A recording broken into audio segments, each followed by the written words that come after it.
Hello, and welcome to episode 4 of Navigating Net Zero in partnership with Arete Zero Carbon. I'm Sarah Urrell, I'm consulting editor at CRN, and I'm delighted to be joined again by Arete Zero Carbon's managing director, Dr. Stephen Finnegan. Welcome, Steve. Hey, Sarah, good morning. So today we're going to be diving deeper into Scope 1 and 2 emissions after touching on them briefly in our last episode and explain a little bit about what they are and why they should matter to every channel business and their customers. So that's enough from me. I'm going to hand straight over to Steve and the first question. So Steve, can you explain what Scope 1 and 2 emissions are and why the channel needs to be aware of them and start measuring and accounting for them? Okay, thanks for the question, Sarah. So in the last session, we looked at, just very briefly, we looked at the greenhouse gas protocol. And as we know, that consists of the three different scopes of emissions: Scope 1, Scope 2, and Scope 3. So Scope 1, by definition, refers to the direct emissions that occur from sources that are owned and controlled by an organization. So that's a bit of a mouthful. Let me explain that in simple terms. So that could be, for example, the fuel combustion in a boiler or a furnace or a vehicle. So let's take an example of an IT reseller or a distie.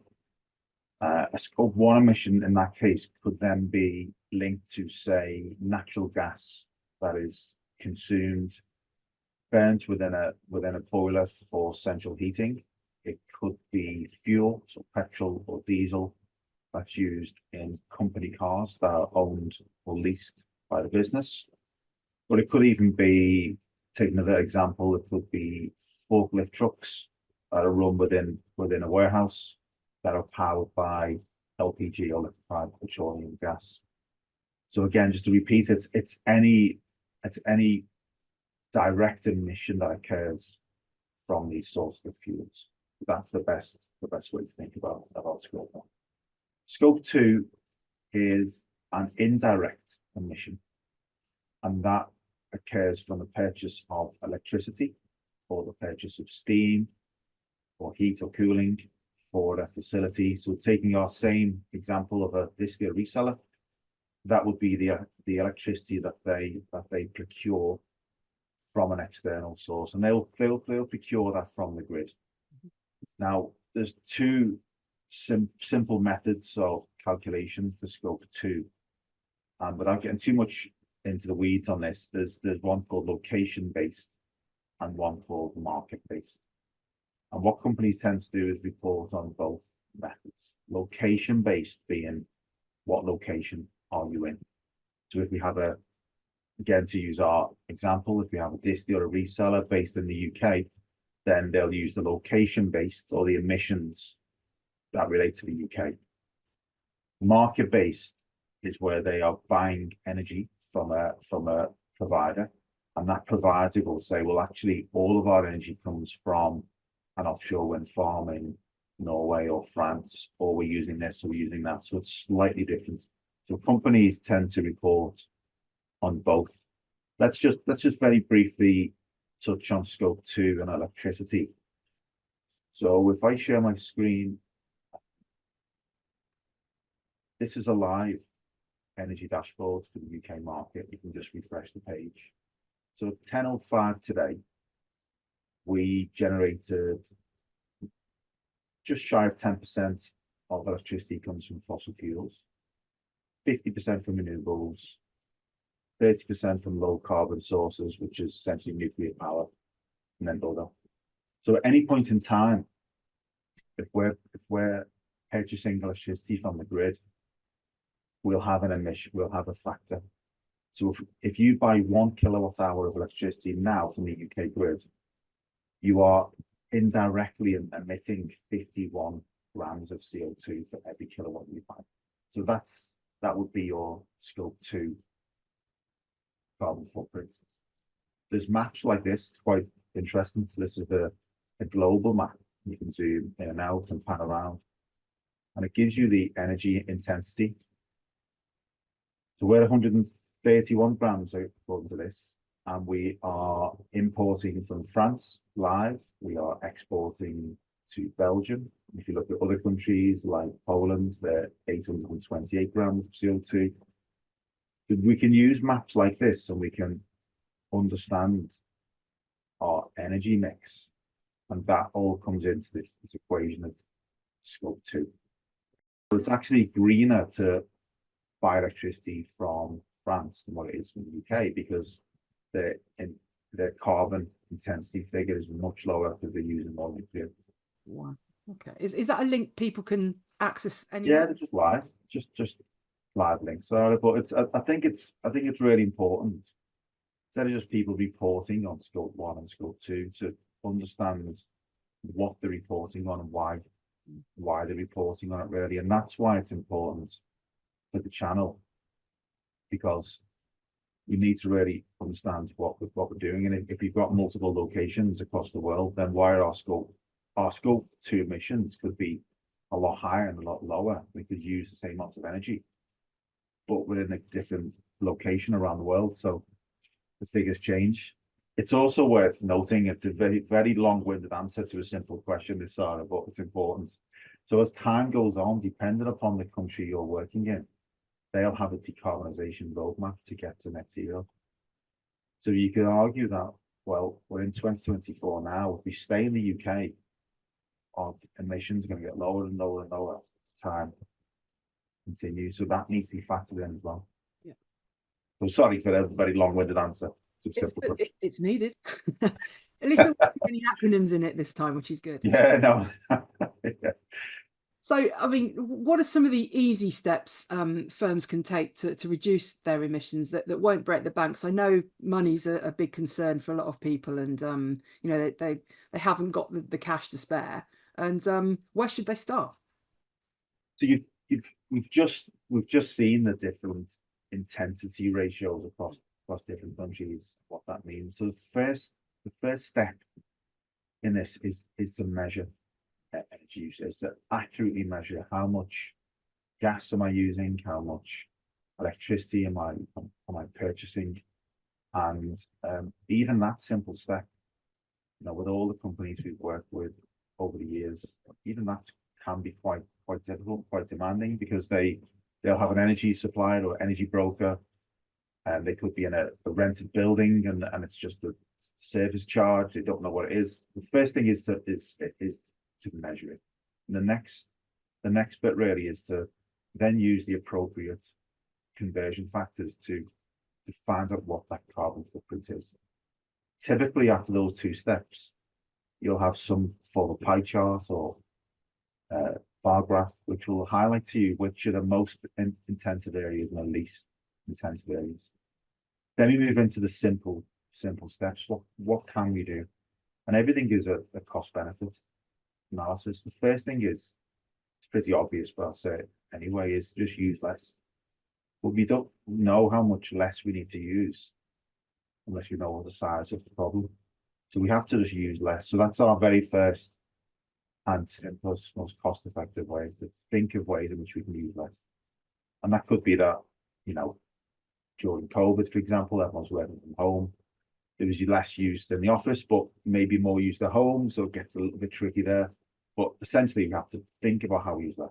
The next piece of the puzzle really is to then look at how we purchase or how we lease more energy efficient equipment. So in scope 1 for gas boilers, what can we do? Can we, during our next procurement cycle, do we get rid of those boilers and move to electricity? Do we use a more high, you know, conversion, a boiler that can convert gas into hot water power in a much more efficient way? So that's the next step really. And then there's a whole lot of extra steps on top of that, and they all get incrementally more expensive as you go on.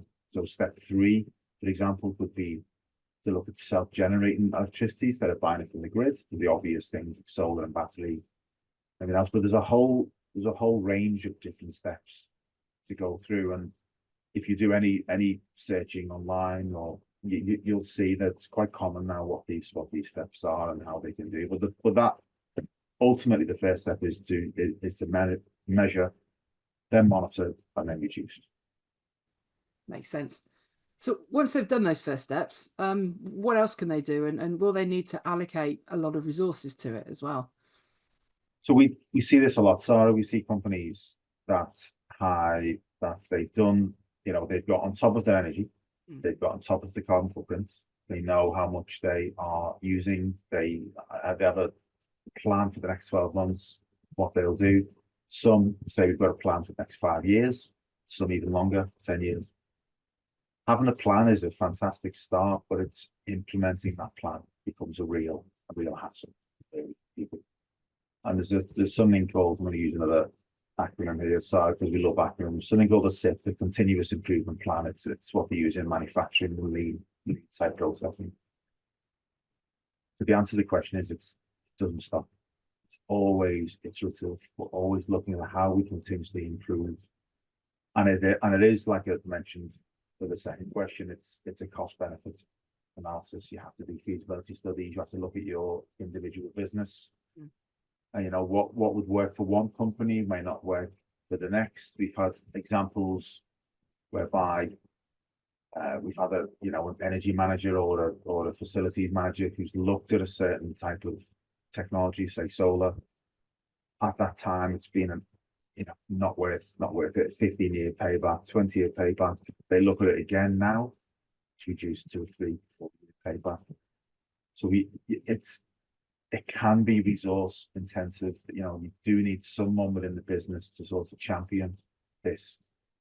And some companies we're working with, for example, they've embraced it. They have energy and sustainability champions across the business. Others take a different view and just try and have one person to implement. Obviously, the latter doesn't work as effective as the former. So it can be, there's no two ways about it. It can be resource intensive, but at the same time, it can save companies significant sums of money, and it can pay for itself. Really, I'm not sure. That's my, could it just to finish on that? We could have, for example, KPIs linked. We've seen that as an example as well, where employees within the business now have a new KPI linked to their performance, and if they can reduce carbon and energy, then they are commensurated with the next, pay rise and increments, things like that. So there's numerous ways in which you could incentivize staff to do this, but it takes a change. It takes a step change in what the company's doing and where they're going next.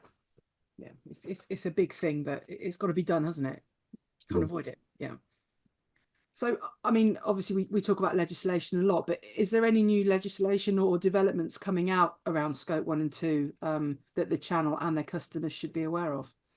Yeah, so we covered a session on legislation and regulation and what's happening over the next 3, 4, 5 years, both in the UK and the EU and beyond. So all the things you've mentioned, which we won't repeat in this session, but SECR and CSRD, all these acronyms that we discussed, I think in session 2, and they all require you to look at Scope 1 and 2. We also have something called PPN 0621, which we covered, Public Procurement Note, which was developed in June of 2021. So if you're a supplier to the NHS, anything over £10,000 now in procurement, you have to measure Scope 1 and 2, and you have to have a carbon reduction plan. What's happening in 2025, amongst a whole range of other legislative requirements, is that the UK in particular has the SDR, Sustainable Development Regulations, again requiring companies to look at Scope 1 and 2. I was going to say what I think, but I'm going to be bolder than that, Sarah. I'm going to say what I know will happen is that everything is pointing towards Scope 1 and 2 at the moment as being a baseline level of assessment for companies. And pretty much every single company out there now, SME, doesn't matter, you still qualify for this through things like PPM. But everyone's measuring the Scope 1 and 2, and it's really, really simple to do.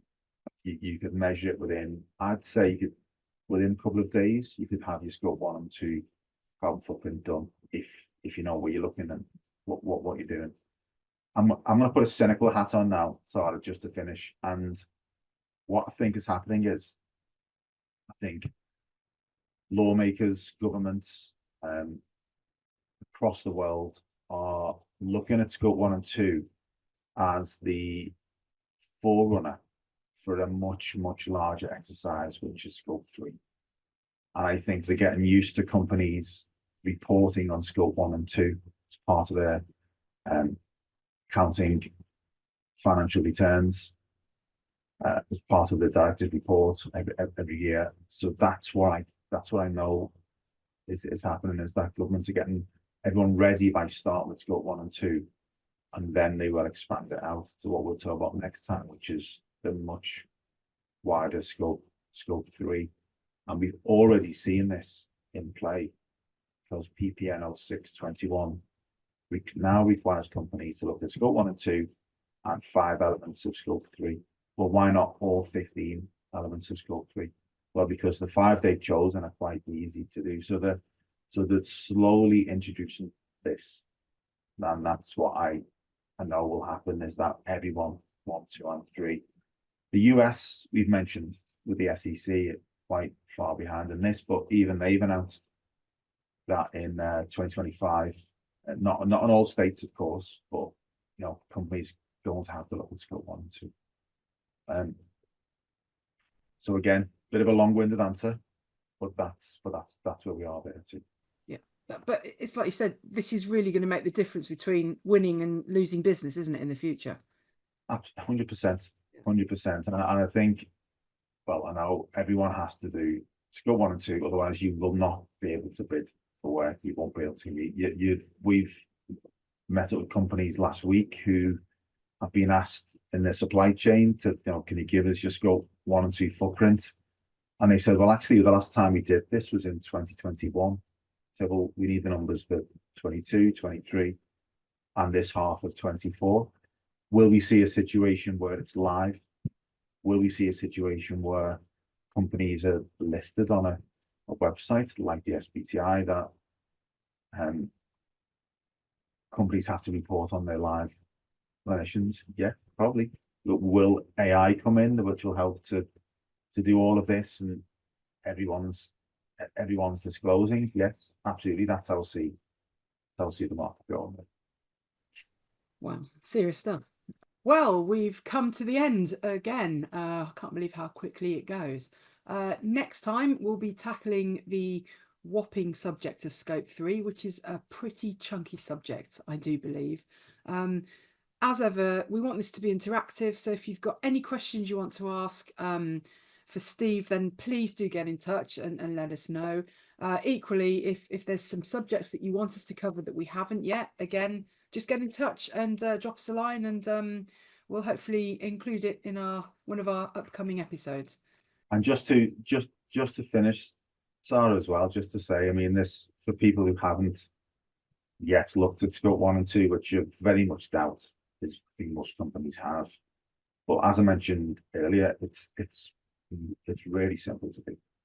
You're looking at a few days of time to get something in place and then start to monitor as the time goes on. Scope 3 is a different animal, of course, but yeah, it's not a daunting process. Great stuff. Thanks ever so much, Steve, as ever, and we will see you next time. Thank you very much for watching. Bye.